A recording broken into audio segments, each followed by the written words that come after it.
do the business. We're good. It's on. Okay. All right, we're gonna call the meeting to order at 6:31. So we'll do roll call. Denny Mariola. Here. Rick Charles. Here. Dennis Campbell. Here. Nancy Benzel. Here. Christina Stats. Amy Jones. Here. All right, so everyone get a chance to review the minutes. Yes. Can I get a motion to approve the minutes? So Second. All those in favor, say aye. Aye. Any opposed? Any abstentions? All right, moving to old business. Drew, take it away. Thank you, Mr. Chairman. Every member of the commission should have a stack of papers in front of them. These are all the items that we have to walk through with old business, starting with the new version of 20.02. Now it's just the whole article of 20 because you will see on version 2, I added in article or section 1 and section 3. The change to section 1 is, and I should have put these all in order. So it's the one that's labeled version 2 at the top left hand. It says I added in here by the last city council meeting in January of the year in which the Charter Review Commission shall convene. That is just to add that language that Mr. Charles asked for at the last meeting. We talked about the second meeting in January. The language I used where I said the last meeting in January is because there are typically the organizational meeting on the second where no other business is conducted. And I didn't want the second meeting to be the first meeting of the year where actual business was conducted. So I put it the last meeting, which would be the third meeting of the year. So I know it's legalese, it's what you guys wanted to accomplish. It's just, that's why the language is a little different than what you guys asked for. But the rest of it stayed the same as the first version, or July 1 instead of August 1. So happy to answer any questions on that one or talk about that one further. But that's the version we put together based on Mr. Charles' comments. So I actually like this, so I spent some time thinking about it. I wasn't quite sure when you mentioned it before, but then as we got the minutes for the past Charter Review Commission submitting to council, it's like, yeah, this is, yeah, so. Any other questions on it? Good. I'm just I am running through my head that, just process-wise, and not that we need to change anything, just process-wise, the way that we did it was, mayor put out a request for members. We applied, got selected, council voted yes. We did that by January, all that. There's nothing in here either, though, that then says the mayor will start the first meeting or any of the process. The process is just sort of fluid, right? Mhm. Which, does everybody feel, I think, is that okay? I think, does that feel right? The fluidity of it? I think if we get it appointed, it's sort of just the naturally would go. Versus codifying it. Yeah. I mean, that's how I would. I think it would just this helps like give the start and end time a little bit more, so it puts a little bit of the urgency of the time frame. Right, here's the time frame. This is when it's gonna happen, and then, all right, now get to it. Yeah. Do it, so, and then it's up to the members and the mayor to make it happen. All right, that feels good to me. Just as we're starting to go over some of these that we feel good about, I would recommend that we, like, once we get through today and we kind of know all the pieces that we're asking for, then we can schedule the town hall process that we talked about. So we won't vote on any of these until after we do the town halls, because then that sends it to council. But after we get town hall and do any edits and feedback, then we can vote to send it to council, just so that way council can get reviewing it, and then if they have any changes afterwards or anything, because I think that's what's hung up the past two charter review commissions, is it not getting to them early enough and then going through a lot of revisions. I think that makes sense. Okay. I just want to make sure everyone was, that's what I was thinking, so.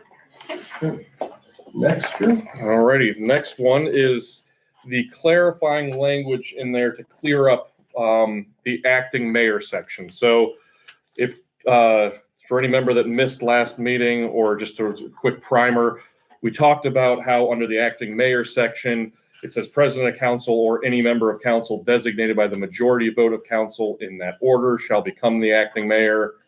And then it talks about, we had a concern, and my office had a concern too about, so does that mean the president of council or the council can vote on it, or what's the real order of it? And so the way we read it and the way we talked about it at the last meeting is that the president of council becomes the acting mayor, and then in the event they are not able to do the job of acting mayor, then council would appoint someone to be the acting mayor. So what you'll see here is I took out in the first paragraph any reference to member of council designated by a majority or acting in that capacity.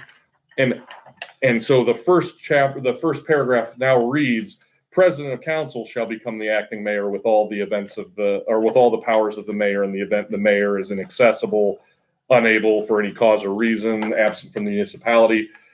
And then at the end of that paragraph, it now says, in the event that the president of council, while acting in the capacity of acting mayor, is temporarily absent from the municipality, inaccessible, unable for any cause, then it says, the council shall choose by a majority vote a designee from their membership to serve as acting mayor.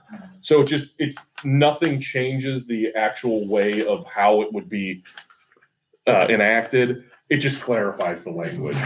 So happy to answer any questions on that one too. But that one was, I had to fool around with it a little bit and get it pen to paper and figure out, this is what we all agree when we read it, that this is what it means. Let's make it a little bit clearer. And it's funny, the research I did for other things, actually, this language has been in there like this since the 70s. So it's just an old, archaic way of reading it, I think. So just clarifying language, but happy to answer any questions on that one.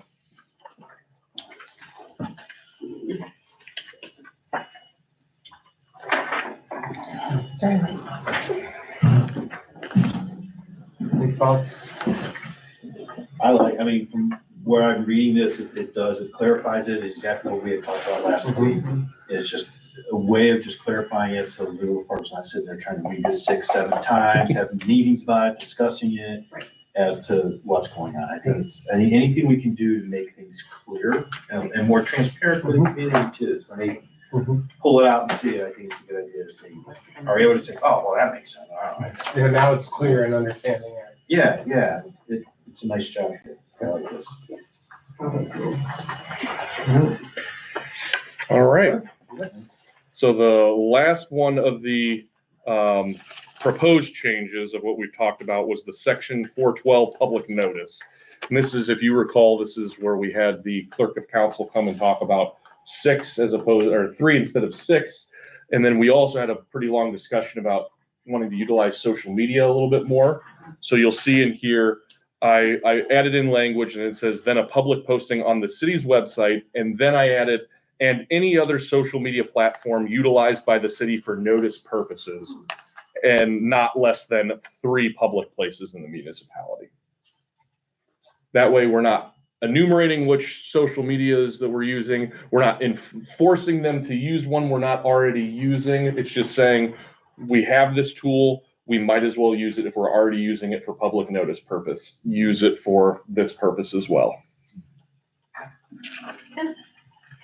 And the words you filtered 3 public places indicate posting, physical posting at a public place. That's in legalese. That's what that totally refers to, and how it could be registered somewhere. Yep. And just as a reminder too, this would also require, if they wanted to, the clerk of council wanted to stop posting at 6 locations. In addition to the charter, we will also have to change codified ordinances because it lists off which 6 places they have to post at. And that's part of the rationale behind changing this is council clerks have said, I keep posting it at the 2 fire stations and the safety center, which is right across the street from here, and no one's going to the fire station to look for legislation. So why should I keep posting it? So it will require further action after it passes, but this we can't change that without changing this first, because it says we have to post it at 6 places. So they picked 6 places. So just wanted to mention that so that we didn't forget that there is further action that would need to be taken And too. council can continue to decide if they want to post it 6 places, but that's their prerogative. Absolutely. So we're just changing it so it's only required in 3 places? Correct. Yep. Not less than 3. Not less than 3. And the 3 places can all be social media, or it's social media and 3 Social media, the website, and the 3 and- places, yeah. Okay, got it. Yep. That and 3. We wanted to make sure we were casting a wider Got it. net, not Right, reducing. right. Because not everybody's online yet. Right. Right. And that's the 3 that would, so I've already listed, so the 6 currently are the 2 fire stations, the safety building, city hall, the library, and the senior center. So in assuming this passes and council changes it, it would look like it would be city hall, the library, and the senior center would be the 3 places that we post publicly. Okay. Any other feedback? Awesome. All right, so that ends the discussion of the changes that you have asked to see so far, and it moves us into the research topics. So I had sent over, we'll start with special election timelines, because there was a question Mr. Charles and Mr. Campbell asked about with the mayor, the vacancy section on the mayor. And I pulled the state definition about general elections and regular municipal elections, special elections, and primary elections. And essentially the reason our charter states that has the 6-month window is because there are always 2 elections in a year. There's a primary election and a general, and then they have provisions for special elections in August. But, and I have, if anybody wants the codes, I'm happy to provide copies of it. But the basic summary is we have to meet certain criteria to have a special election in August. And essentially we can't do it unless we're under fiscal watch. City of Stow is not under fiscal watch. We don't plan on being fiscal watch. So I can't imagine a situation where we would have an August primary or an August special election. But for the purposes of the statute about the vacancy for the mayor, I think the scenario was brought up, Mr. Charles, about if the mayor were to pass away in October and they were to appoint somebody, it's a year out from the election. So what would happen is they would have an election in at the May election. That's the 6-month window. If it was any other time, it would be at the next city general election. So if it was, say the 2026 election is November 6th, let's just say that. If in 2025 they passed away anytime before November 6th, it would be a May primary. Anytime after that, it would be until the next general election. So there's no worry with the changes of state law with our charter because of the cycling of it. And I had to walk through a couple scenarios in my own head after I read the state law, but it does fall in line with state law on the vacancy schedules. So I'll repeat it just so I Yeah. understand it. I'll repeat it a little bit different way. If an election falls within that, if a scheduled election, primary, general, Mhm. falls within that 6 months period, then, or essentially, if the primary falls within that 6-month period, then the primary there would be a special election at that primary period, and then. Yeah, I think that's how it would work out, logistically, yeah. But the real kicker is if it's within a year of the next general election. Right. If it's above, then it kicks to because they don't want it to be, the mayor is appointed for longer than a year, essentially. Right. Until the next election. Okay. That's what the. Okay, that makes sense. Yeah. Okay. Okay. All right. So that's all the research I did. After looking at the minutes, you guys said you wanted to look at it and talk about it and determine if you wanted to make any changes to it. So I didn't propose any changes or anything. So that's the research I did on the special election timeline. Council president term limits. That was under section, I think it's 404. This is about how council president can only serve for a maximum of 2 years, and then they cannot run the next year. There's nothing prohibiting them from running again after that, but they can only serve for a maximum of 2 years. That, in my research, goes back to the original charter. I pulled, there was some changes in I want to say it was the 2010 charter review, but that was not changing the actual language of the term limits. It was the last section there where it talks about the president and vice president of council, when performing the duties of acting mayor, shall relinquish his or her council voting power. That was just to reinforce what's already found in the acting mayor section. But I couldn't find any time throughout and I was pulling old council ordinances from the 60s and the 70s to see if there was any changes. I can't find any. This has just always been there, that there's been a 2-year term limit. And that, I guess, just reflects what they wanted back when it was passed originally. So Be Why? a 2-term. Why? I couldn't find any justification, just I'm just talking. yeah. I'm not suggesting. You have a council president that served 2 terms and he's done a good job. Now you're telling the same one who the council votes on, Mhm. okay, you can't serve. You have to get somebody else. I mean, does that, That's the unintended consequence. I mean, it doesn't make any sense to me. You got somebody that's good and the council's gonna vote on it anyway, they can vote no. But you're pulling that ability for him to serve another year or whatever, you're pulling that away from him. Because it said this from the beginning of time. My thoughts, I'm only speaking. And I think one of the things in there is the term's only 1 year. Mhm. So a council president can only serve as council president for 2 years, that's it. Why? Then they'd have to sit a year and then they'd be eligible to serve again. Why? I gotta. Oh, no, I'm with you. I'm struggling. And partly because they have to all get reelected every 2 years. So maybe if we fix one, we need to fix the other. Yeah. I agree. I hate to see somebody that is contributing to our city, doing a good job, saying, you can't be president anymore. That's my thoughts. And the term limit, the term limits are currently in the charter, would limit them anyways.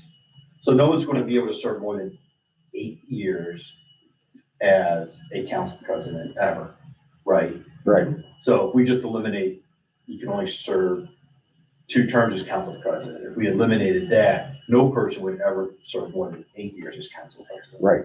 Because of term limits. So that's a natural piece of it in there. And then council, obviously, as makeup of council changes, they could change at the end of every term, the president. Okay. Just speaking. No, that's Well, the other issue too, is that That's what you're here for. that's exactly it. This is the conversations that the city appointed you guys to have. We were the only 7, though, you gotta keep. By default. so then the You other could have piece chose is- someone else without it. The application wasn't mandatory. The suggestion was made last week too, is to look at the 1-year term of president, which is in charter. Do we eliminate that verbiage that there's not a 1-year term, but a 2-year term based on changing council? And I think there's also, that would be, so I think if we would talk about eliminating term limits, could we also talk about eliminating the 1-year term where council doesn't have to vote on a new president every year, then it'd be a 2-year term. Equal to the change of council every 2 years.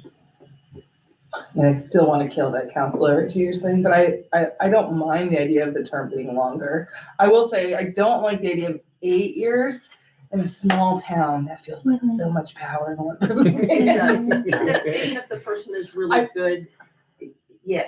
I mean, there's pros and cons. If it's somebody really great, yes, that's an unintended consequence, but then that person who's really great is still on council and should still have a voice. But Mhm. if it's a person who is pretty dictatorial, and not effective, it's, 8 years would be a lot. it would be a really Eight long years is time. too long. I agree with that.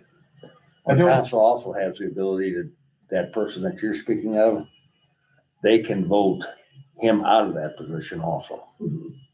But what's They can interrupt it in the middle of a what's term. the process of, that's a, Impeaching the council president. We'll There we actually go. Now get to we've that. got- That's in section now we've 416 to 18, which is what we're getting to after I our just feel like whole that's- True, we're business. doing your job for you. I'm feel like that's also just a- illustrating. You want me to leave? You guys can. I'm visualizing, you guys are gonna keep voting, and I'm just visualizing a small town sitcom coming out of this. Like, it's beautiful. I just, so with the current structure of the council, with the terms of being 2 years, I think the council should select their chair every year, in my opinion. So I think the 1 year is fine because that allows the breakup of those pieces. The current 2 year term makes sense with the fact that we only have 2 year council positions, like 2 year maximum. So you don't get a whole batch of new folks and they just keep electing the same person.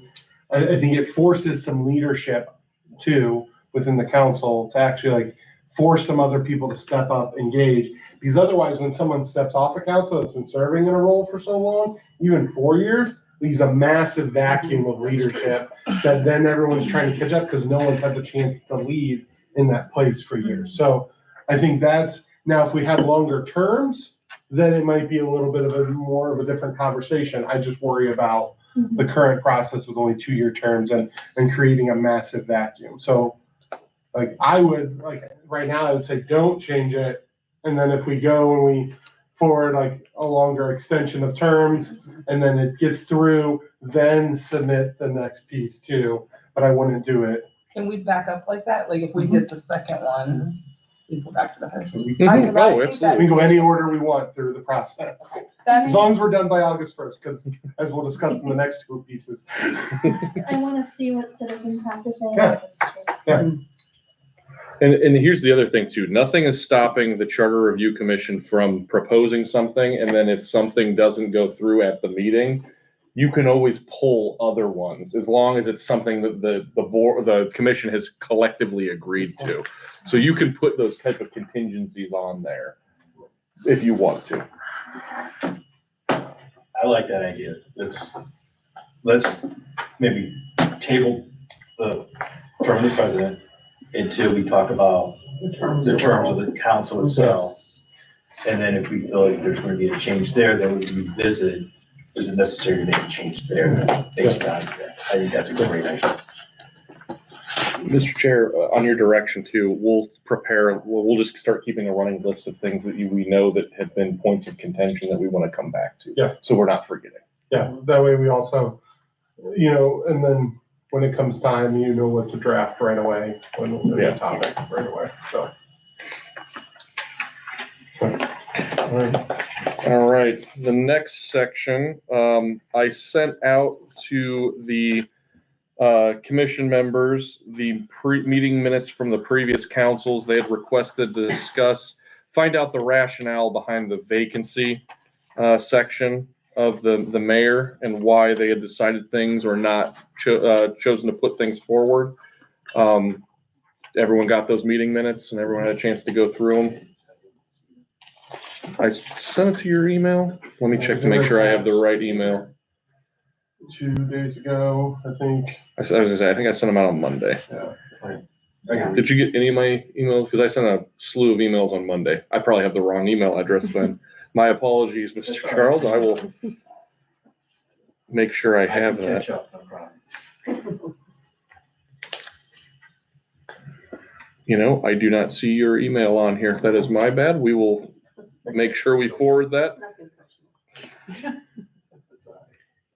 It is correct on the roster, so. Okay, we we'll, don't need that. So yes, that's no problem. we'll make sure Yeah. that, But I can catch up. You can go make a copy of them if you have them. I can, yeah, I'll give them to you in paper form too as well. But, I would rather the commission talk about those instead of me Yeah. trying to summarize what council people said, but, the meeting minutes from both the 2010 or 2015 and 2020 charter review, because there were two different sections that were changed. So originally, the 4.02 also had sections, which is the composition and term. That was the one that was discussed at both the 2015 and the 2020, whereas the vacancy section was discussed just in 2020. So, yeah. So I'd kick it back to you guys. If you need further information, I can pull as much as I can, but that's when you asked for some background on why, that's the only way we can kind of look back. I have some thoughts on it, but I'll let anyone else, if anyone else wants to start On the, on the minutes pieces. It seems like that, I'm glad that we are moving at the pace of what we're moving at now as a commission versus what seems to be that there was a lot of last minute processes in the previous commissions of not getting stuff to council, then in time, council discussing it, and then not even having the ability to send it back, or the commission meeting outside the confinements of the term that it's supposed to have everything in. And then also the other piece of, did you engage the community? Did you ask questions? Seemed to be, for all of these, I think that was the relative process of it, was not engaging in those processes, not asking questions of the community, not engaging. And I think that's why overall, all of these, there were the challenges in the previous process because there was nowhere to say we had went and got feedback. We never held an opportunity of those processes. certainly for the 2020, Yeah. There's a lot of grace given. Yeah, oh, It was so- 100%, yeah. No, not some, Right. yeah, yeah.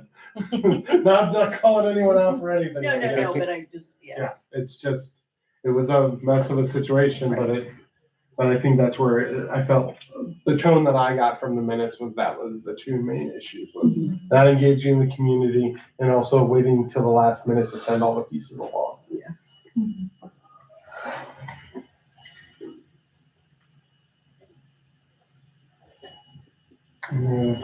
I will just confess that I did not have time to read all of these. It's been a little busy the last 2 days, but so other people will be more productive in conversation.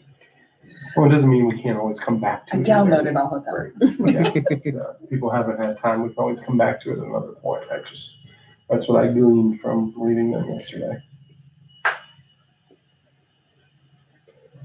All right. If we wanted to move on real quickly, and this was also my bad, we forgot to add at the end of research topics.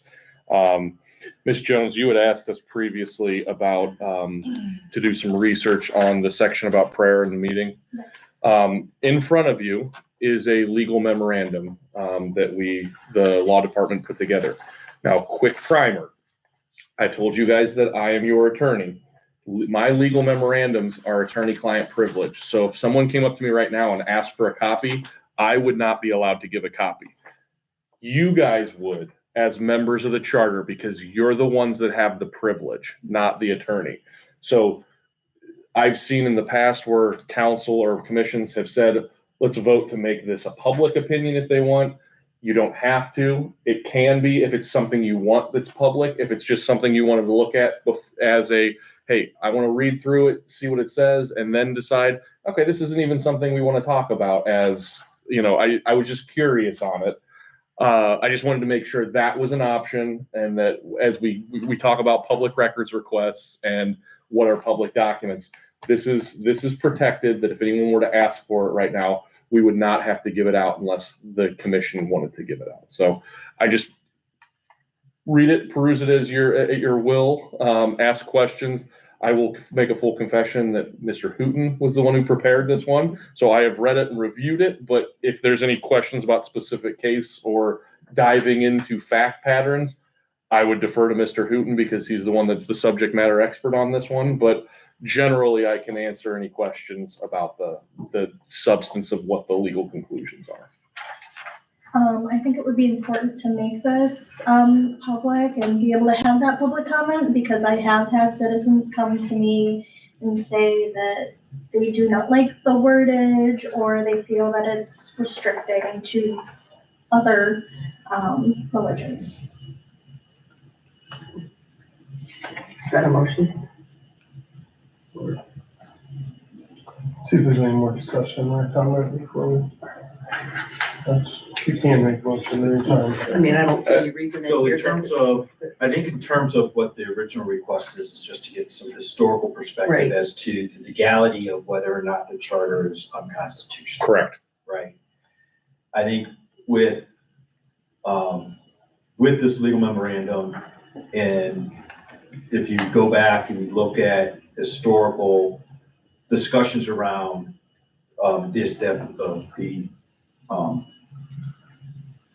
establishment clause, both on a local, state, and federal levels, there's a lot of court history to it. Mhm. And there's a lot of rulings around it. I would think that, I think the key here is there liability to the city with the way the charter is written today? And I think that would be the only real, to me, I think from a charter perspective, that would probably be what we would want to think about doing and looking at. It seems as if what you're saying here is that from a legal perspective. I would hold off on saying any of the legal conclusions on it, or summarizing it until if you take a vote, because then we can talk about it, but Yeah. I would caution just right now, because you still have the privilege, because it's not out there in public what this says. So I move that this become a public document. Is there a second? Second, All those in favor? I, All those opposed? Abstentions? I haven't voted yet.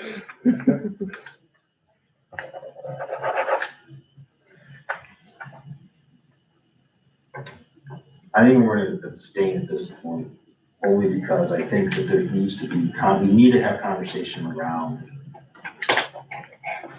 what our intent would be, what we want to do, where we want to go. I want to be careful with making this document public as of now. We can come back and re-vote it again at another time and work through this a little bit more. But at this point, I would abstain. 3 yeses, 2 abstentions, what is that? You had quorum, Yeah. and it passed. That's, So I was. Yeah. Double checking. Yep. Okay. So it is a public document now, It is. so, all right, so we can freely discuss.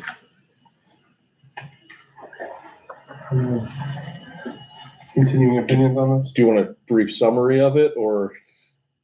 Yeah. Let's go Okay. ahead, and that way it's easier for anyone that might be viewing this now. It is written in legalese, Yes, so. but having them also have a chance, because now it's public, it's in there, so let's review it. Yeah. Okay, so this is a fairly short section of the charter. I mean, it is about 18 words. So didn't think we needed to go too in-depth, especially considering there is a well-known Supreme Court case that directly addresses this issue.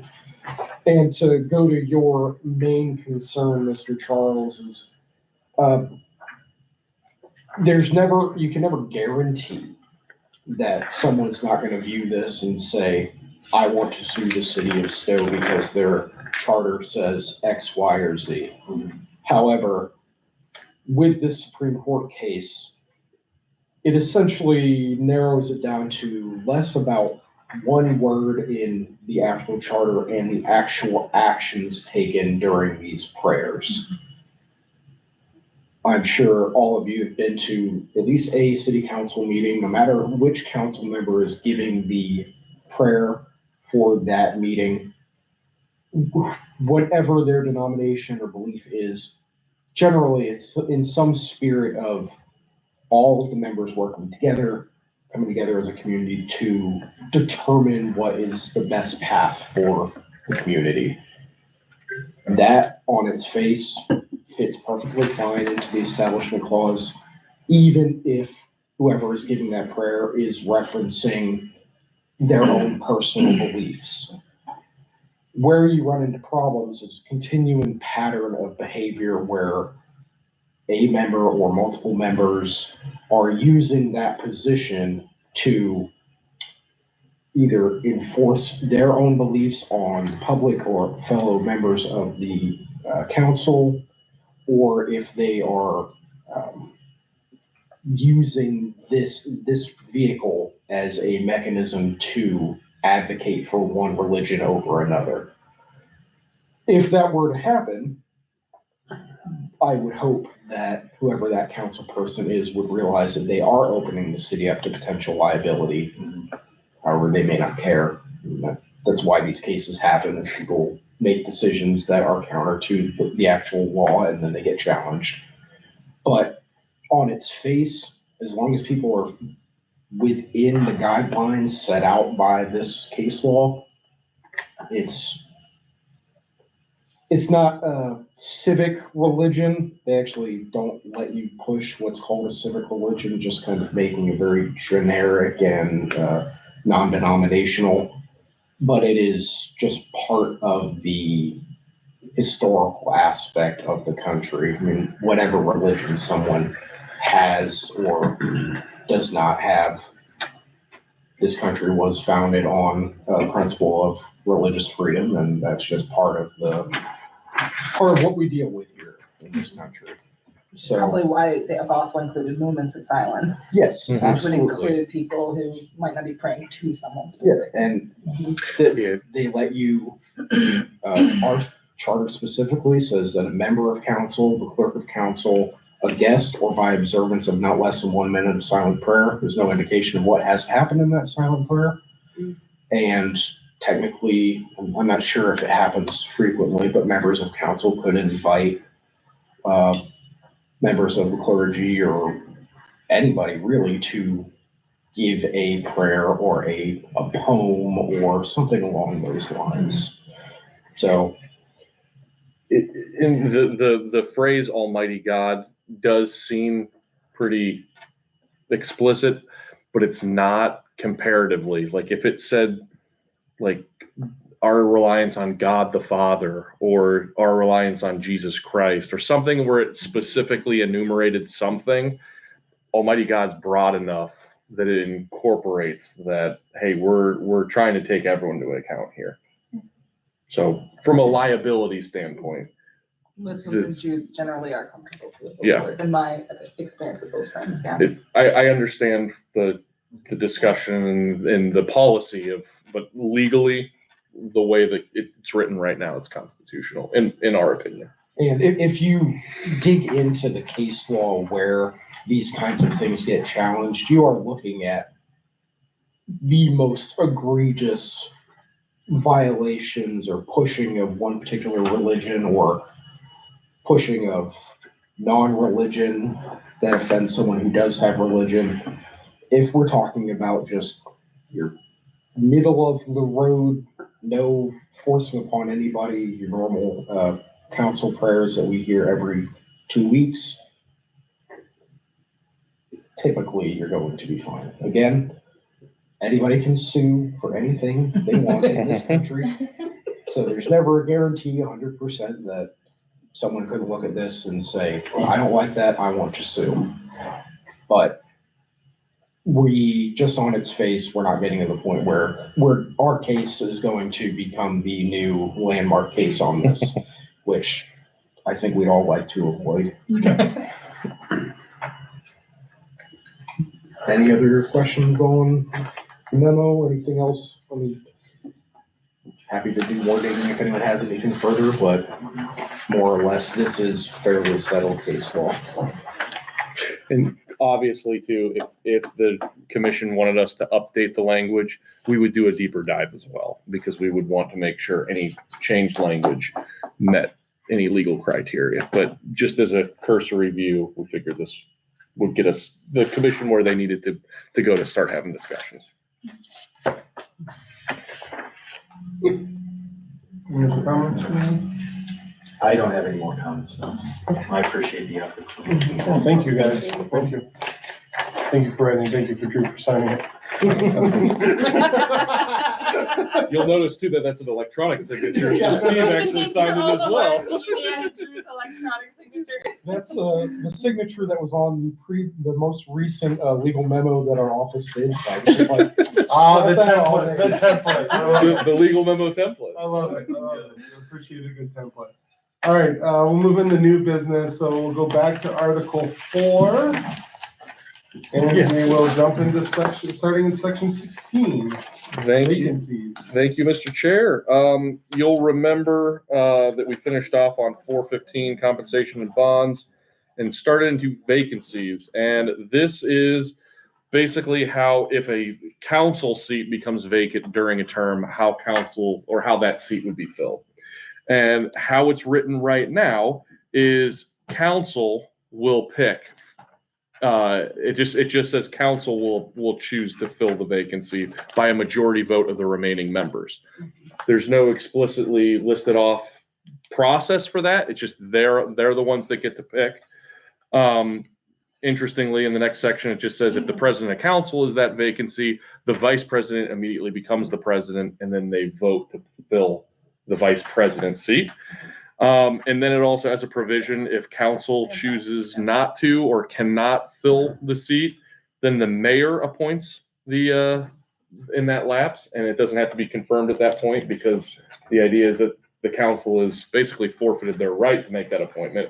So in an effort to make sure there's not a vacancy for too long, after 45 days, the mayor fills that appointment. The next section talks about how you have to have the criteria for the composition. So there's not games that are played where someone is elected, then immediately resigns, and then they appoint an unqualified person or someone who doesn't meet the qualifications to that, so that they continue serving, and they hold the unexpired term, which means there is not an election. It is, they hold the full 2-year term. And if anyone's familiar, we actually had this happen in 2021. A council member passed away after the election, but before the seat took over, and the council person held the position for the full 2-year term. So a couple questions. Yeah. The process in which the seat is filled, is that spelled out by the charter, or is that just in? Because I'm referencing, going back to school board. Mhm. The process for filling a school board vacancy is actually laid out by state law. And school boards only have 30 days to get that filled. If it's not, and it's 30 days from the date of the resignation, when the resignation is effective. And if it's not done within 30 days, then it goes to the probate court judge who appoints. So I'm wondering why city council gets, number one, there's nothing spelled out for how they do it, and why they get 45 days versus 30. So I can't speak to why they get 30 to 45. I mean, the difference might be the difference in meeting times and the makeup. You only have 5 members on school board, whereas you have 7 members of council, but. Which is the 45 days an allowable time? I mean, does 45 days come from any state law or state requirement for municipalities? Or is that in the charter for like another city, 60 days or Right. 90 days? I can. This is the way Stow. Right. decided to do it. right, that's what I'm Right. asking. Yeah. Just so I can do the digging to find out if there is, because I'm sure there is a state policy, because, and I didn't go in extreme depth of this, but when you talk about charters, but cities don't have to have charters. Charters give us the power to do things that differ from state law. So that's actually, when we get to the discussion about ward sizes and council sizes, that's actually, there's a statute in the ORC that says, unless you've done something differently, here's the policy you will follow. So I can pull what the state law says about vacancies if you would like. I don't have that right now, but I can pull it for the next meeting. But that's, generally, if we don't have something, we follow the state law, what the state law says. And the reason you would do a charter is you want to differ from state law. Not in every instance, but we can pull that. So in other words, if we ended up saying, hey, let's eliminate that aspect of it, and everybody votes and it goes through, And because it's not there, then we would automatically fall back then to state what the state law is. Yeah, in most instances. In this instance, I think so. But I'd have to do some digging, but in most instances, if we are silent on it, then the state law governs. So I can pull the state code and send it out to everybody as well. And I'll make sure that Mr. Charles is on this email. And I can just say from a school board standpoint, the school board's represented by 2 cities, Stow and Monroe Falls. And the school board we have 30 days to gather applications and whatever from within 2 municipalities. If a ward, and if a ward seat is vacated, then that's a pretty small area to pull from. So it's, It seems fast. it seems fast, but it's important. It is important. You want to get it in, get it done.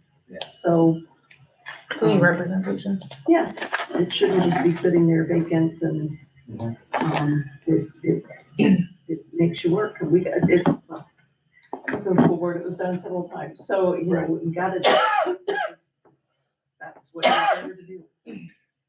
Keep in mind too, that the provisions we've already gone over about emergency, passing things in emergency, suspending rules, those require set number of votes, not based on based on how many people are there, but if you're missing a member, then you have to have 5 votes. And if you're missing a member who's not there, that means there are only 6 people there. So you want to fill these seats rather quickly so that, the things that are, you don't have to worry about, counting votes before the meeting. Do we have enough people to even show up?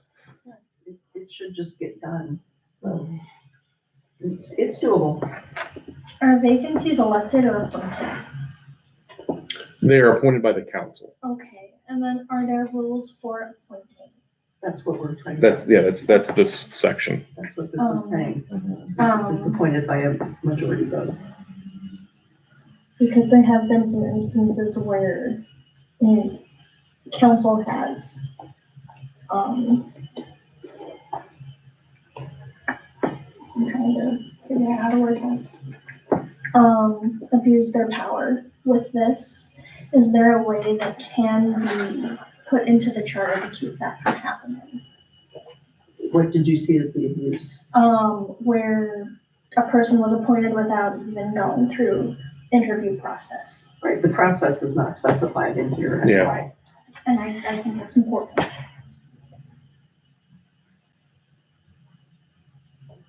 And that's what I think you're gonna look at and see if Yeah. there's anything that, I can pull state code and see and mirror. I would hesitate to draft anything before we see the state code and have that discussion. Yeah.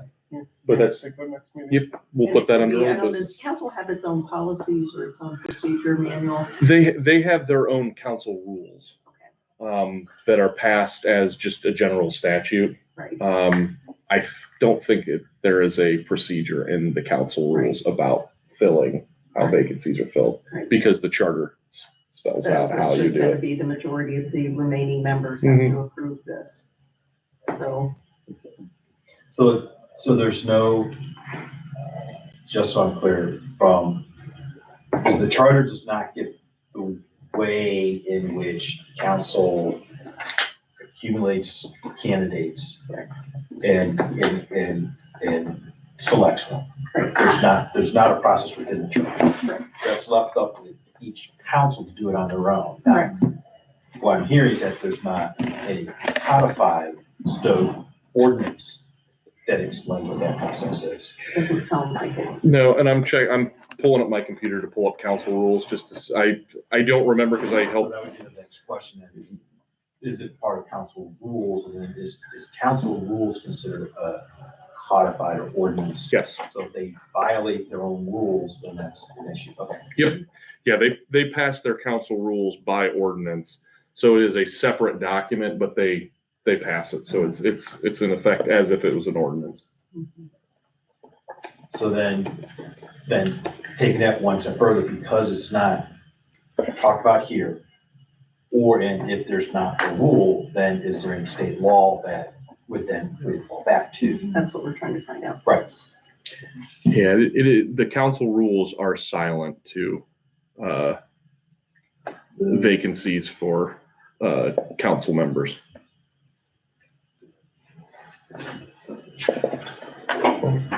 Make sure we're getting us that stuff for the next meeting. So that if you take the same thing and extract it backwards to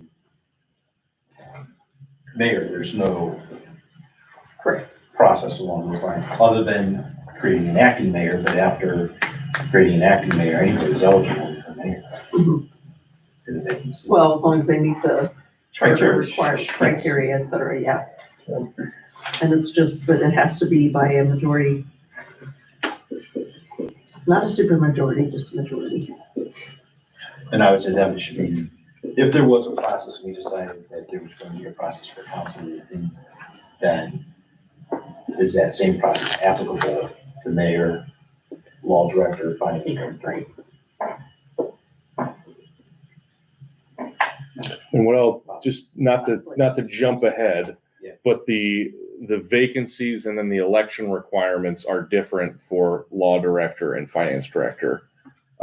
As it pertains, then different than the mayor and different than council. So just keep that in mind. The finance director and law director are similar, but they are different from the mayor. Just, I want to make sure everyone's aware of that. Spoiler alert. You need to be a lawyer probably to be a law director for one. That is true. Sorry, I need to stop doing that. All right, next section. There is a thing for removal. Yes, there is a section about how council can remove one of the elected offices, and it's these six listed reasons. So it's limited to these: does not possess or has ceased to possess the qualifications of office. So, for example, they move out of the city, and they've refused to resign, because when you move out of the city, you have to you would have to resign or go through this process. And just to be clear too, it says that it has to be by resolution of council, so it can't be just a topic of discussion. It has to be an official resolution written up, voted on as if it was an actual thing in council. So that's one thing. Failed to take the required oath or give any bond required of him within 20 days of his notification of his appointment or election, or obligation to give a new or additional bond. This is legalese that we each have bonds for as elected officials. It protects us. It's like insurance. The city takes care of that. It's not something the elected official has to privately go out and get a bond. Okay. So I can't think of a situation where they refuse to give a bond. The oath is they refuse to swear their oath of office. Again, I don't know of a situation in the history of Stow where an elected official has refused to take the oath of office for which they have been elected or appointed, but that is one of the criteria, that if they don't do it. If they are convicted of a felony or crime involving moral turpitude, that is also What's moral turpitude? it's a very subjective term. And this is where council would have its own latitude to determine, hey, is speeding moral turpitude? I think there's a pretty good legal argument that it's not, but that's it. They specifically say it's not just felony, but it's a felony and a crime involving moral turpitude. And the council has the definition power. Yeah, and they are the sole judge of the So election your crime qualifications. might not be the felony, but we might say it's morally. That You could be is a charged. crime of moral forfeiture. To be charged in this situation and then did not get through court fast enough, or go through court in the time period, then someone could be removed from office by This the council. then. This specifically says convicted though. Oh, I'm talking about the Yeah. moral two. Oh, it's the same. The way you read It's to be statutory Okay, I construction. didn't know. Okay. Yep. Got it. It's Cool. it's a felony or crime. Appreciate you. Absolutely. No, that's So you Again, have to wording. be it's convicted a of wording issue for me, so. a misdemeanor that's under the moral turpitude. correct. We get to come up with our own definition. But again, getting back to the idea of one council member is convicted of a speeding ticket versus something more serious, council could say that's moral turpitude. Not being an upstanding citizen. I think there's just so you know, there would be probably a good legal challenge there that I agree, but- but I think my point I'm trying to make is that council defines what moral turpitude is. absolutely. It's not a written statute. This is what, and this is all the list of what that involved or whatever, the council can make the decision of what that is. Have people, been removed from office in any recent, you don't need to go look it up. We can Just off pull, the- but no, Yeah, nope, You don't need that extra work. nope. Sheer curiosity off the top of your head if that was a recent. And just so the commission knows too, how we also do research. I mean, Steve and I are combing through old documents, but we're also talking about it with other people that have been in the city. We have a lot of employees that have been with the city for 30, 40 years. Yeah.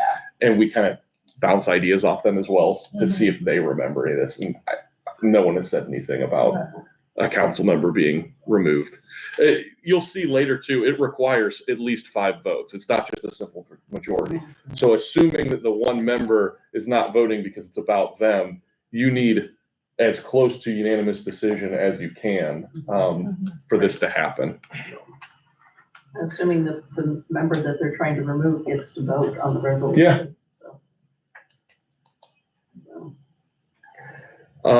Next one has been adjudicated as mentally incompetent.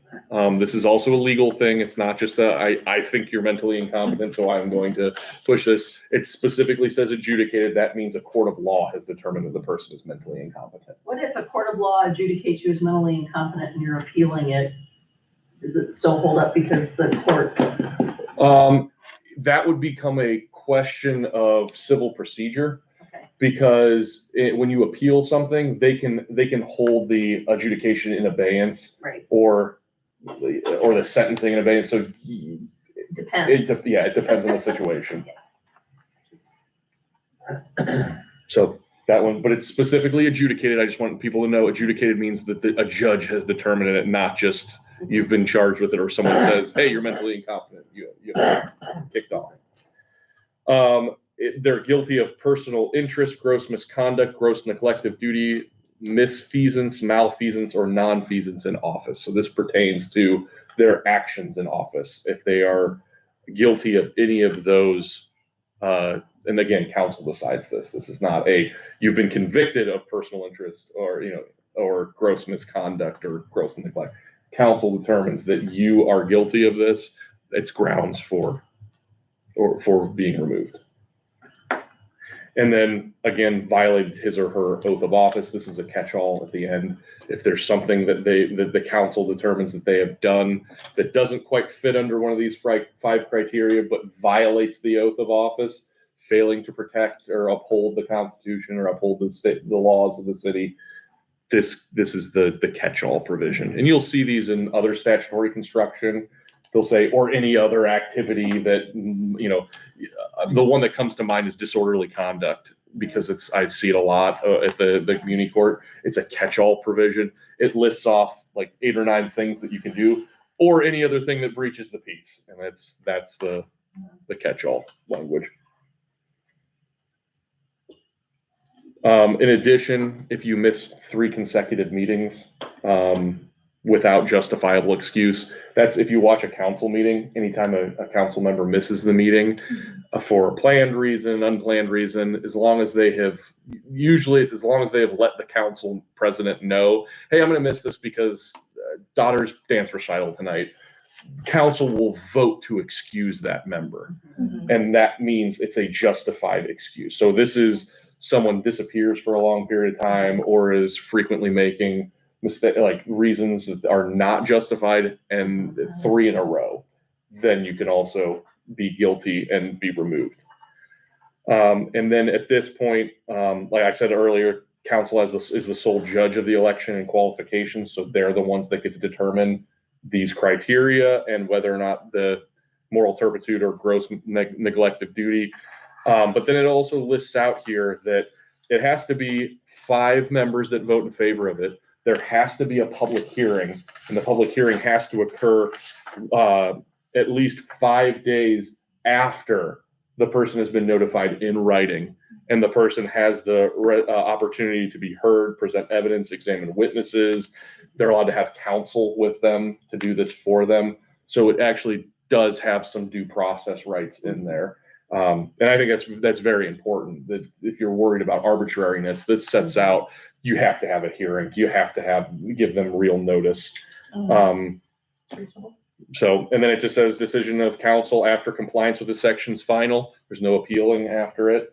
And the person so removed is not eligible for appointments. So someone can't be removed and then immediately appointed to the same position. Now, they are legally allowed to run for the office again. And that's kind of, when we talk about appeal language there, the appeal is go back to the voters and say, let the voters decide whether or not I have been grossly negligent in my office. But that's, you can see that this hasn't been changed since the charter has been around. And I can do a little dive and see if it's ever been invoked, but I might do it just for my own curiosity's sake. Curiosity, we're yeah. giving you a list, but if you don't need to do, but if you do. We're lucky that a lot of our records are digital. I can go through and search just to see if if 417 has ever been, referenced in an ordinance. All right. 418, departments, boards, and commissions. This is just saying that in addition to any of the explicit departments or boards listed out in the charter, council has the authority to create those boards, commissions, or departments. However, they are not able to get rid of a department, board, or commission that's explicitly listed here. They can just create new ones or delete ones that they have created. And they're able to, by resolution or ordinance, expressly say their ordinance, their powers, their duties, that sort of thing. It's an empowering piece of legislation that, hey, when we created the charter in 1964, no one thought we were going to need a Department of Information Technology. Council's able to create a Department of Information Technology when so needed. And you'll see there are quite a few.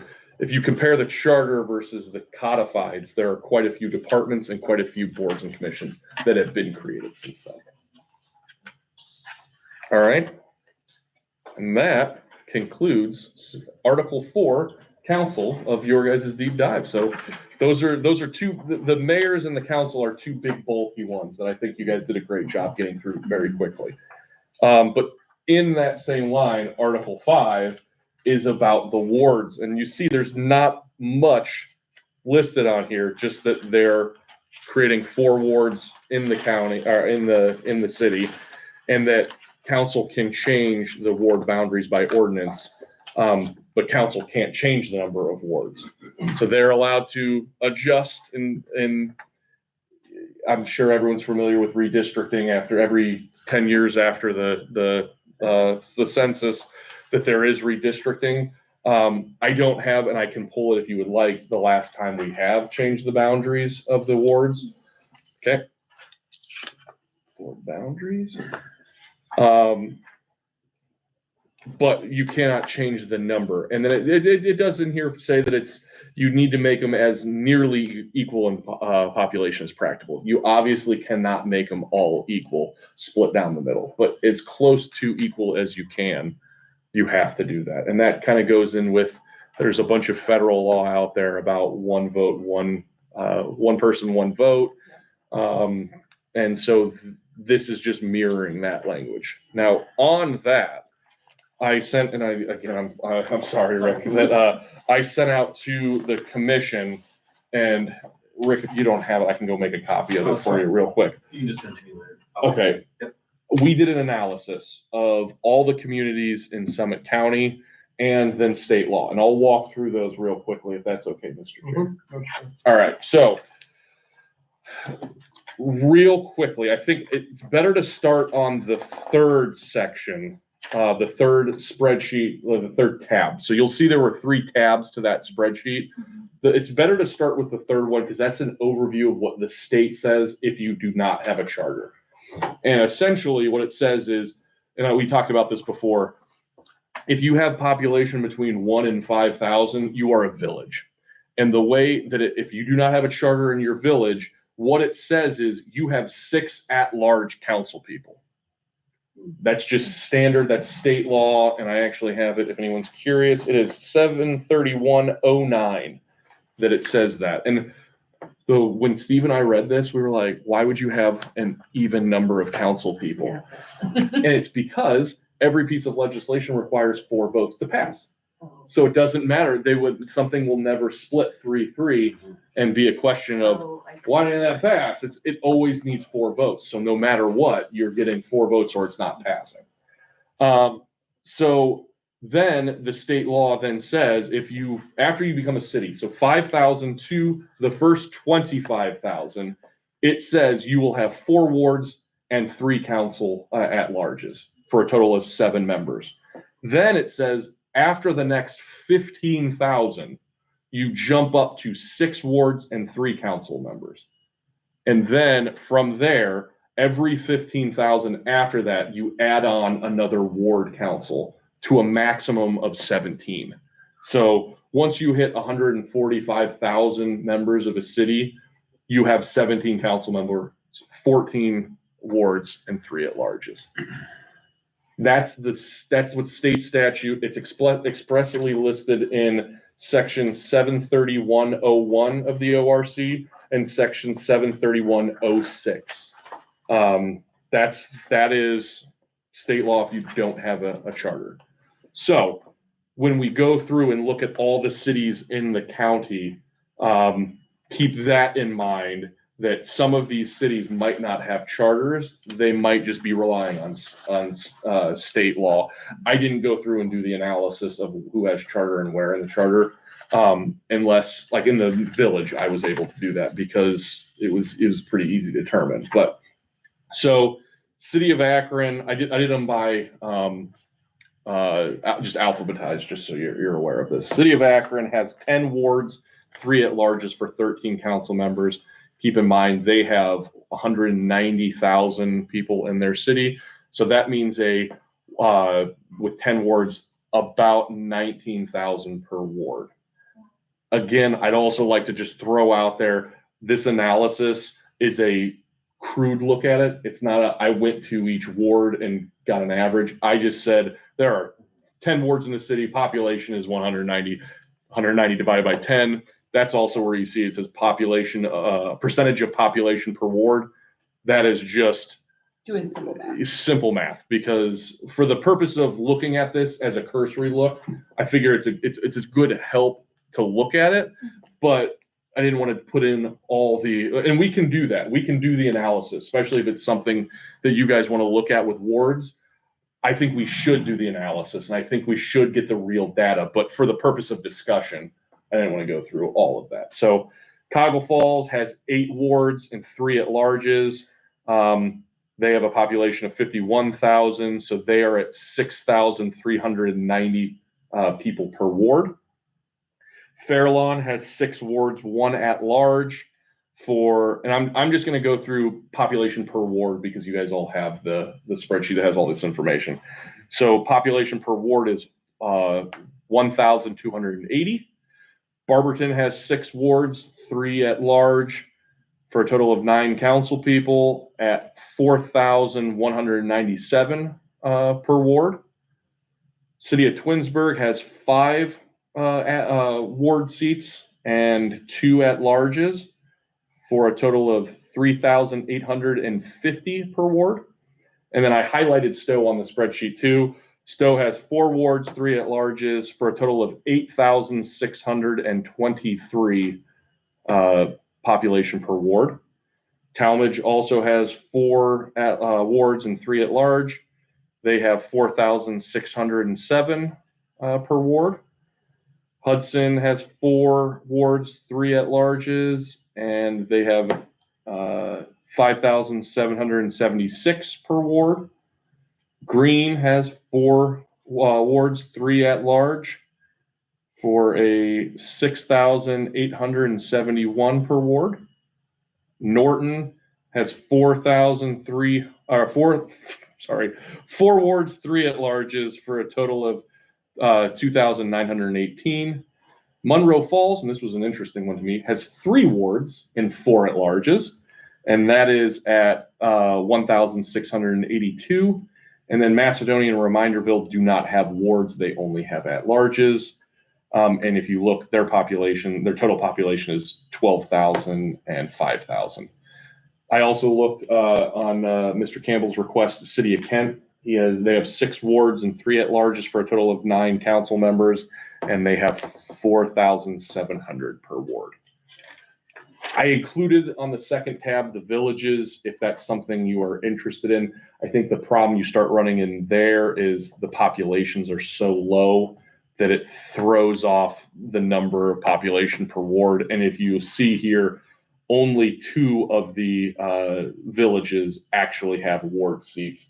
And this is a little fun fact caveat. I've served as both a village council person from Mogador and a city councilman from Cuyahoga Falls. I served as an at-large member of Mogador and a ward member at Cuyahoga Falls, and I represented more people as a ward seat in Cuyahoga Falls than I did as an at-large council person in the village of Mogador. So I included it in there just for analysis sake. I don't know how useful that data is for educating your discussion, but other than that, happy to dive deeper, answer any other questions. I can send, if you want, the state law that I pulled on this. Otherwise, that's my analysis on what Mr. Campbell asked for. Rick, I sent you those emails just now. Oh, too. cool. Yeah, so you'll Thank have you, I them. really appreciate Yep, you'll have them. it. I not seeing your email. I did a similar Okay, analysis. I looked at, but were my numbers right? yes.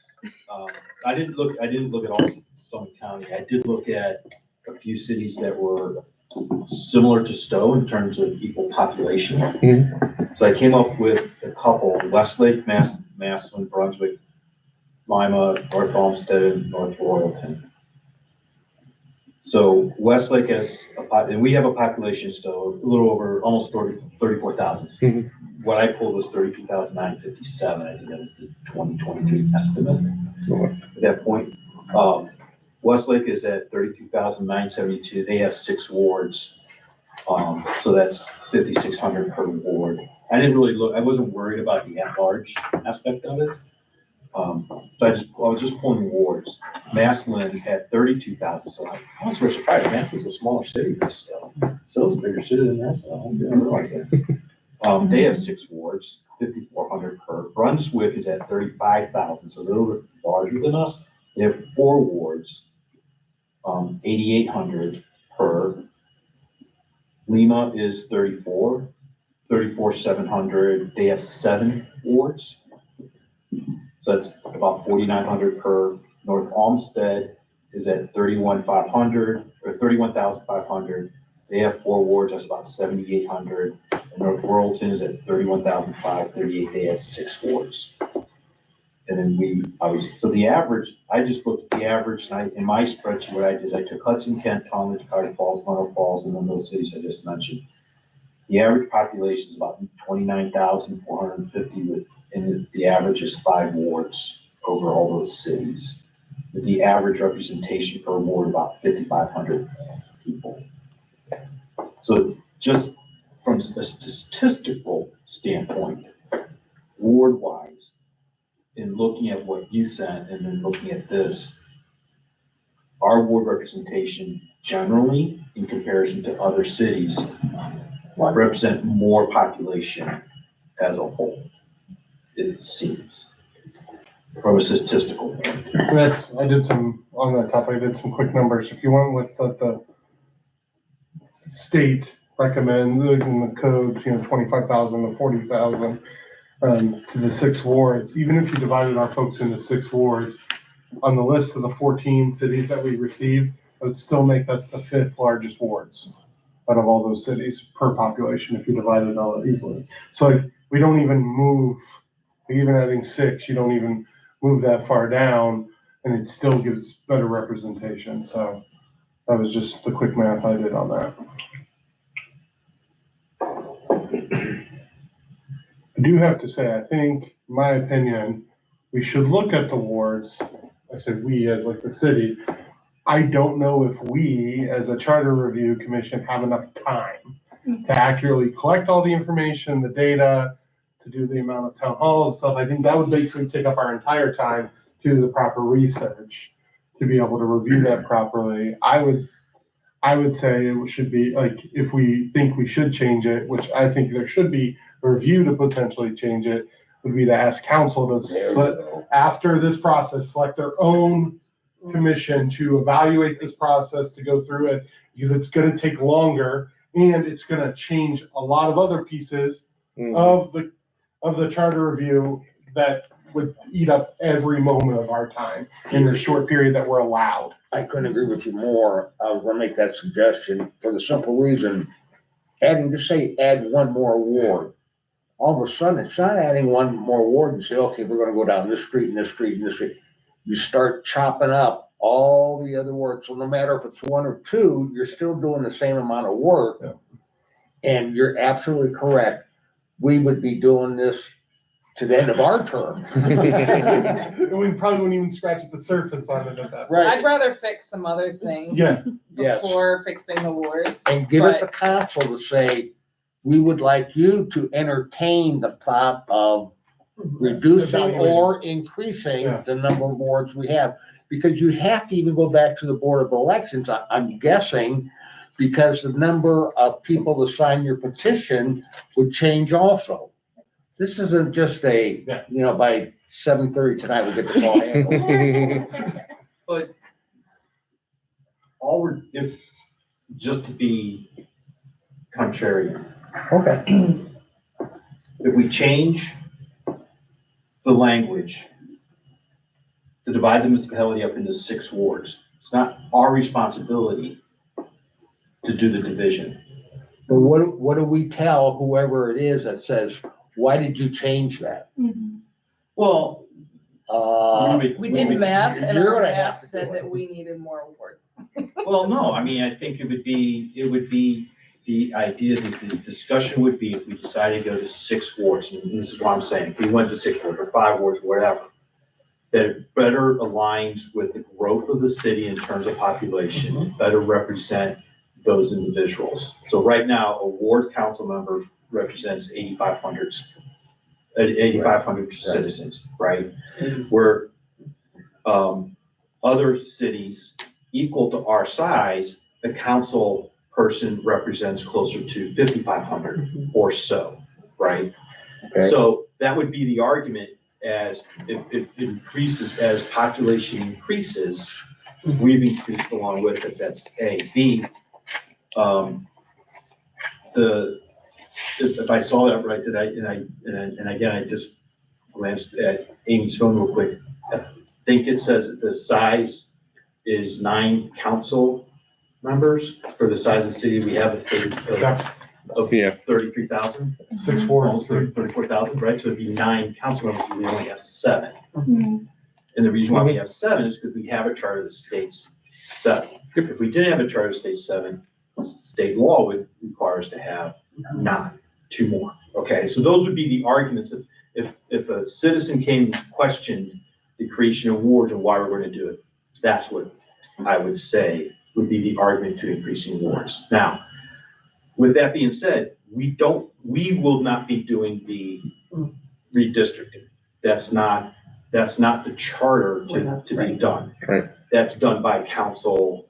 That feels so much better than me. in the way I they do. have no problem creating bombs. So the other aspect of it then too, the rest of the charter is just math. So it says 2/3 or 1/5 or whatever, it's Mhm. just a math Yeah. situation. But my question would be to council is, if we did that and go to 6 wards, as an example, the math in here, would it be an automatic? Or we would have to have the citizens vote on every single phrase or clause in which it says 5 votes or whatever. Yeah, if it specifically says you need, like the provision about passing as an emergency, I think the exact language is you need 5 members or 6 members of council, or 5 if any member is missing. You would want to change that if you wanted to change that. I mean, you could still keep it at, it only takes 6 members to pass it. That's still 2/3. Yeah, you could keep that, but like if the language says it takes a 2/3 majority to change, you wouldn't have to change that. Right. But if you wanted to change sections where about, like, if you changed it to 9 council members, the section where it says no legislation shall take effect unless it has at least 4 votes, you probably would want to change that because 4 votes is not a majority. And even 5, when it's 6 and then it gets moved down to 5, it's just a simple majority at that point. Yeah, so there are definite areas we would have to look at if you change the number of We wards. want to change those to simple majority, super majority, and eliminates the need for it being a specific number. Yeah, So when Stow grows and there's 85,000 people now and it's changing to 10 wards and 3 at large, those numbers don't have to be changed again. yeah. Stowe is growing. Mhm. We are a growing city, we're not a shrinking city. Right. I'm not afraid of the work, I'm just saying that, if we're not gonna do this because we're afraid of the work, because it's a lot of work to do, then I don't know if that's the right response. I don't think we're afraid of the work. I think the amount of work that it would take to get it done. I don't think anybody in here is afraid of work. It's gonna take longer than another couple months. We're looking, that's a year to 18 months. Yeah, I think even if we submitted something to council now, it would probably get bounced around, have conversation, Right. additional conversation, town halls. I just worry about more about our timeline that we have. We only have so much time to get to this Yeah. whole charter. Yeah, Right. that was my main hesitation is. And I don't think the definitions of the wards are not in the charter, No. so it is outside of our scope as well. If you read the next, on the next page where it says, council shall thereafter have the power to change the ward boundaries by ordinance, but shall not have the power to change the number of wards. So they're the ones, council by ordinance chooses where the boundaries are. And keep in mind too, as we talked about your ability to do things, you can put timelines and say, this does not take effect until the general election of 2029 or 2031. Like you can give it time into the future to give time for council to adapt and be ready for that if you want to. In fact, if you look back through some of the minutes, there was a discussion about when they were talking about changing ward terms, or not ward terms, but just council terms. There was a discussion about whether or not it should take effect in 2027 or 2029. And it was to make sure they lined up with various council and other city races so that 4-year terms would line up with the rest of it. So you weren't having 4-year council races in an off year and then the mayor and all the other ones in an opposite one. So Let's ask this question. Could there be a piece of legislation that could be voted on, a charter change could be voted on, that could state in such a way that says, move to 6 wards, in sometime down the future, let's say, in 2028 or 2029, right? Yeah. That election to be determined. And then another article in the ordinance that states, in anywhere in which it states 5 votes be necessary, we should be moved to 6 votes versus having to change every single. no, you would need to list out, you would need to expressly list out because, part of is the justification for, a great example is the planning commission one, which we haven't got to yet. Which we talked about a little bit, we haven't got to that section where it says, if council deviates from the planning commission, you need 5 votes as opposed to 4 votes. That's a different justification for needing 5 votes to pass as an emergency so I think you would have to, we could do it as one piece of legislation. I've seen that in there where they said these are the same kind of things, but they need to be separate issues and people would need to vote on them. But yeah, I think they would need to be separate.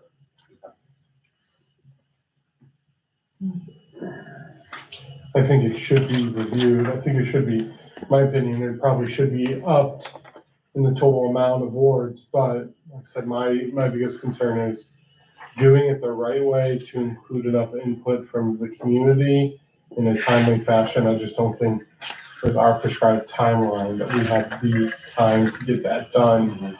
I'm sure we could put in the work to actually draft language, think about process, all that, but to then actually go get feedback, go back to the drawing board, get feedback, make sure council's on board, like all those pieces I'm concerned about us having enough time versus asking council, because there's a lot of other stuff that we talked about versus asking council to at least create a commission to review it. And that is something the commission can submit to the council recommendation. Hey, this is something that we felt there wasn't enough time for, but it's something you should look at because council has the ability on their own terms to amend the charter in off years outside of charter review commission. So you can show, hey, we did the work, but we felt that we didn't want to rush it. So we can do that and we can continue looking at this and talking about it. And you can bring it up at your public hearings, your public town halls and get input and then show, hey, there is a definite stomach for this, but we didn't want to rush through it. We wanted to make sure it was done the right way. So here's our recommendation. I definitely think we should bring it up in conversation at our town halls and then just get guys' feelings. Most definitely. That way we have documentation we can take back and provide council. And if we don't do it, it'll be in the records for us and the next charter review commission could say, we want to take up this and we want to do that at that point. So. All right. Okay. Any other new business? Next meeting topic discussion. We just want to keep powering through in order. Okay. So we did table the discussion on council terms. So, yeah, there's another. There is a section. There's a section farther in. That's why I think Yeah, because we hadn't got to it yet. Okay. What article is I think it's under. Or something. Oh no, we were talking about we said we were going to talk about it again. I think under nominations and elections. Yes, that's right, because it would affect that process, right? Yeah, because it would change when elections are held and that sort of thing. So we did talk about it, but we said we were gonna. And when we talk about Article 16, we'll talk about it. Yeah. Okay. Thank you for reading it.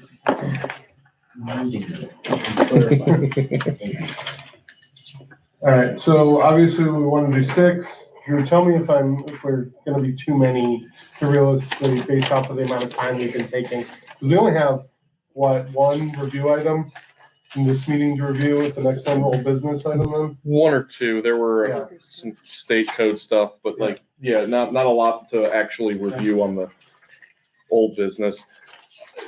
I think it's easy to get through 6.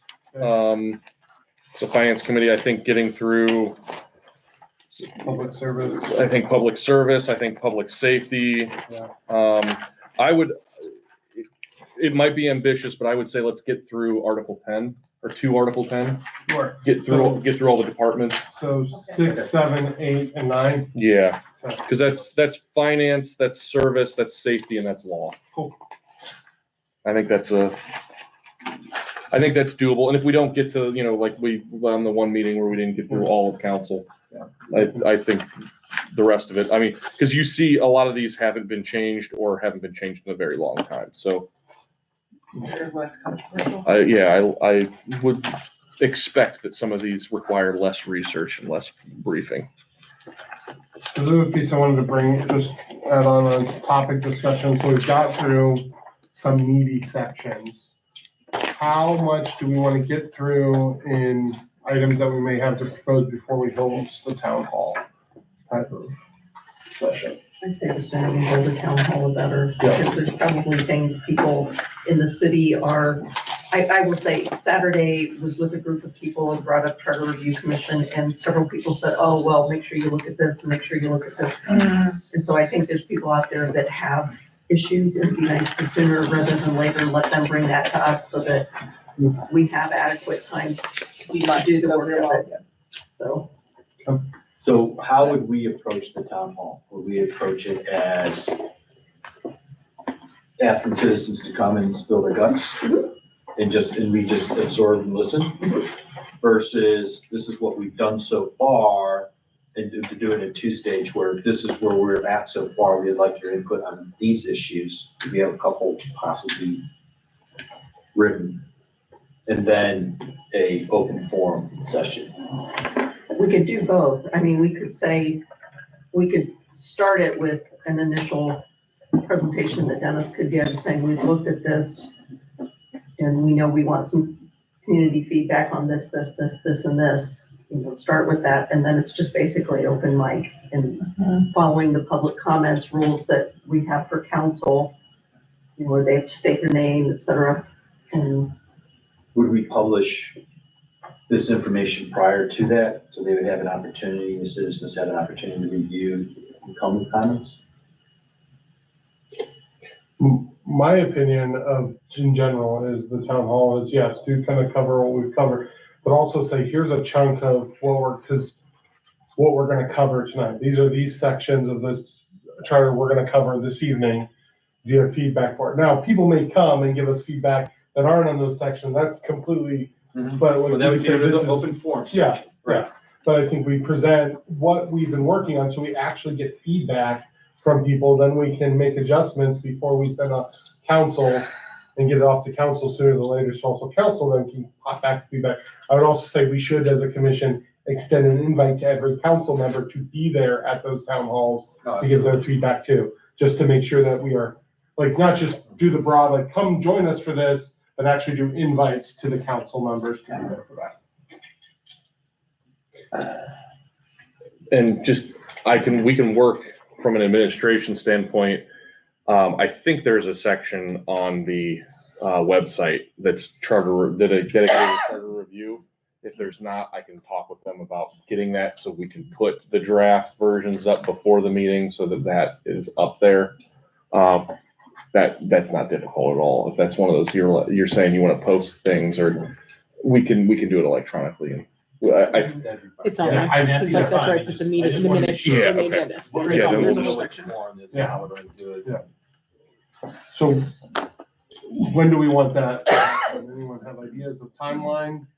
Do we want to use one of our current scheduled meetings to do that with? So that way, because we have some stuff on the books. April 2nd. So we have, the next meeting is it's the 25th, and then April 2nd were the ones we have set up so far. And we can, as long as council chambers are open on those nights, we can easily switch them over into council chambers. I'm okay either way. I'm okay setting up, doing it on one of those meetings, or using those as work meetings and creating another meeting the first week in April, maybe. I'd hate to sacrifice one of our work meetings that we've had scheduled so far and do that. That would be my suggestion. I'm good with that. I would also just from a law department standpoint, that first week starting the 7th, double checking my dates here, starting the 7th, we are in a jury trial, or scheduled for a jury trial. So if we can turn that into a public hearing where I don't have to do a lot of research like a work meeting before, I would really appreciate that, just because I'll be in trial for that whole week. So I can come to an evening meeting and be there to answer questions, but doing the background research and doing analysis would be a little difficult for me that week. Yeah, the week of the 7th. So we've got stuff scheduled through the 2nd. And I know I was the one that said I hate April Fool's stuff, but do we maybe shoot for the 1st and then we have a meeting the next day? Where we already have stuff on the agenda, we can have the agenda of all the items that we discussed, then we can discuss it again. Based off of feedback from folks. I'm fine with that. Any issue with the 1st then? April 1st. April 1st, yeah. I can't be here on Tuesday nights, but that's okay. Okay. I can certainly watch and catch up. April Fool's Day. April Fool's Day. We won't be pulling one over on the, That's a town hall, not a normal. no, that's a town hall, yeah. What we'll do is we'll plan for the April 2nd meeting, everything that we've gone over that we wanted to review. We'll have it on the agenda so that way we can review it, and then if we feel things are good, approve it so it can get sent off to council earlier. I'm still Sooner or aiming later. for. We're gonna half actually have a town hall meeting somewhere. Okay, and we're gonna notify the community between now and April 1st. Okay. What time? Are we doing this notification via social media We'll do that. We'll put it on the city website as well. Which I I saw think- the notice. I was gonna say, I saw was it. gonna make sure you guys Yeah. saw, it. We started getting it out If there. we could, the one thing I've heard complaints of in the city though, for any town hall, is whether, no matter who's doing it, it always seems to get posted on social media the day before. If we could do more of it leading up to it, Got it. rather than like the day before, because we want people to actually, we want to be like, oh yeah, we had a town hall, we just told you yesterday about it, Mhm. but that's not acceptable to me.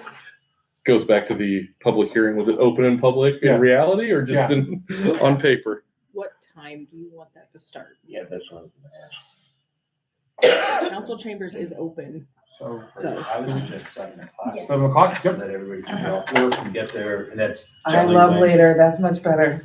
6:30, so hard. council meetings is starting at 7, right? Yes, Yeah, but all they- all the committees. Yeah. Yep. Okay. Whoops.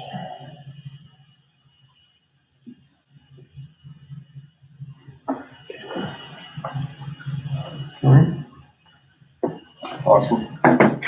So we'll get that scheduled, council chambers, and we'll start getting that out, so that way people know. Do we wanna just do basically the 5 that we just got through? Do we wanna advertise that as the 5 articles that will be the topic? Yes. And you wanna post to that? Well, obviously, people can come and talk about other items, but like you guys Before will that, present. we'll have gotten through some more. I Yeah, guess. we, knock on wood, we should get through the departments as well So, by the next meeting. so then we can say that all the way through 9 then, and then, and if we don't have anything, we still discuss and take feedback and use it, so we'll go through Mhm. Article 9, We so, can link the charter yeah. to the If- notice as if- well. Yeah, if we can just list out the sections as the Yeah. titles, so that people know, like, the actual articles, so that way they know we're gonna be talking about council, we're gonna be talking about. Do you also want to include, we talked about, remember, we started off with charter review and amendments to the charter. The The two last sections we started at that first Yeah, meeting. yes, So conceivably, we're actually going to be talking about 11 of the Yeah. articles, which is pretty close to half halfway of through, the yeah, charter. right, I think that's a good, I think That's that's great. good. Mhm. And then, Drew, do I need to, or do you send the invite to council? How does that work? To department head, or to anyone, like, I think it'd be better coming from you, but Okay. we'll draft something up for you to Okay. approve. cause I'd like to send it, obviously, the council, chamber, Mayor. and, the mayor, school board as well, like all those kind of entities, just so that way we get the largest spectrum of people we can invite as possible. Absolutely, So, absolutely. all right, awesome, thanks, Drew. So just for formality, should we propose and second and vote on it? We need to, or are we informal, how formal do we need to be in informal? Well, cause it's, I I'm don't just, think we need to, right? Yeah, Cause yeah, it's just- it's not a meeting that we'll be taking action items on, right? Well, I'd still say we're following open meetings Yeah, law, yeah. so, Okay, cool.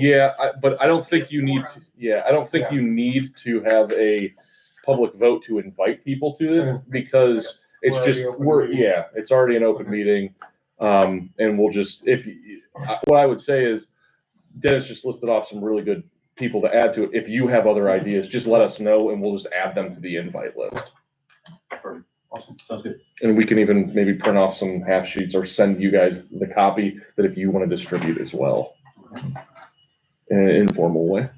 Sounds awesome. Sorry, I jumped out of order too for the next topic, but any public comment? Great, all right. That's funny, all eyes on Kyle. Any other business from anyone on the commission? All right, any motion to adjourn? Motion to adjourn. Second. Thanks all. See you. I don't think we have to vote to adjourn, do we? No.